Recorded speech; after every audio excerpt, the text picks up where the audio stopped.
ప్రశాంతంగా ముగిసిన 5వ విడత లోక్సభ ఎన్నికల పోలింగ్ 60.43% ఓటింగ్ నమోదు. తడిచిన ధాన్యాన్ని కూడా కొంటామన్న రాష్ట్ర ప్రభుత్వం. వానాకాలం నుంచి సన్నవడ్లకు 500 రూపాయల బోనస్ ఇవ్వాలని కేబినెట్ నిర్ణయం. మూడోసారి అధికారంలోకి వస్తే యూసీసీ జమిలీ ఎన్నికలు అమలు చేస్తామన్న ప్రధాని. గత ప్రభుత్వాల కంటే తాము ఎక్కువ ఉద్యోగాలు ఇచ్చామని వెల్లడి. ప్రభుత్వ పాఠశాలలను ఆధునీకరిస్తామన్న మంత్రి శ్రీధర్ బాబు. వచ్చే విద్యా సంవత్సరం నుంచి అమ్మ ఆదర్శ పాఠశాలలు పథకాన్ని అమలు చేస్తామని వెల్లడి. తెలంగాణ ఆవిర్భావ వేడుకలకు సోనియా గాంధీని ఆహ్వానించాలని కేబినెట్ నిర్ణయం. నిపుణుల సూచనల మేరకు కాళేశ్వరానికి మరమ్మతులు చేపడుతున్నామన్న మంత్రి పొంగులేటి.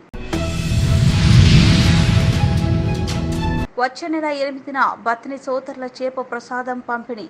నాంపల్లి ఎగ్జిబిషన్ గ్రౌండ్లో పంపిణీకి ఏర్పాట్లు ముమ్మరం. కాలిఫోర్నియా కోర్టు జడ్జిగా తెలుగు మహిళ. సాక్రమెంటో సుపీరియర్ కోర్టు న్యాయమూర్తిగా ఎంపిక. యాదాద్రీశుడి జయంతి ఉత్సవాలకు శ్రీకారం. దివ్యాంగులు, వృద్ధులకు నేరుగా ఉచిత దర్శనం చేసుకునే అవకాశం కల్పించిన దేవస్థానం. ప్రజా విశ్వాసమే తన సంపాదన. ప్రధాని నరేంద్ర మోడీ దక్షిణ భారతదేశంలో అతిపెద్ద పార్టీగా అవతరిస్తామని ధీమా.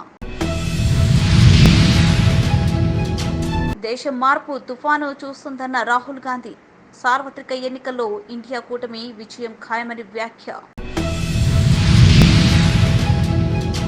హెలికాప్టర్ ప్రమాదంలో ఇరాన్ అధ్యక్షుడు ఇబ్రాహీం రైసీ దుర్మరణం. నేడు సంతాపం దినంగా ప్రకటించిన భారత్.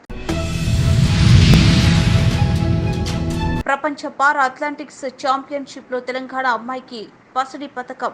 మహిళల 400 మీటర్ల పరుగులో ప్రపంచ రికార్డు బద్దలుకొట్టిన జివాంజీ దీప్తి. నేడు అహ్మదాబాద్ వేదికగా ఐపీఎల్ తొలి క్వాలిఫైయర్ మ్యాచ్. ఫైనల్ బెర్త్ కోసం కోల్కతాతో తలపడుతున్న హైదరాబాద్. వచ్చే నెల 5 నుంచి 11 మధ్య రాష్ట్రానికి నైరుతి పవనాల రాక. ఈసారి విస్తారంగా వర్షాలు కురుస్తాయన్న వాతావరణ శాఖ. తెలంగాణపై అల్పపీడన ప్రభావం. 3 రోజుల పాటు తేలికపాటి నుంచి మోస్తారు వర్షాలు కురిసే అవకాశం.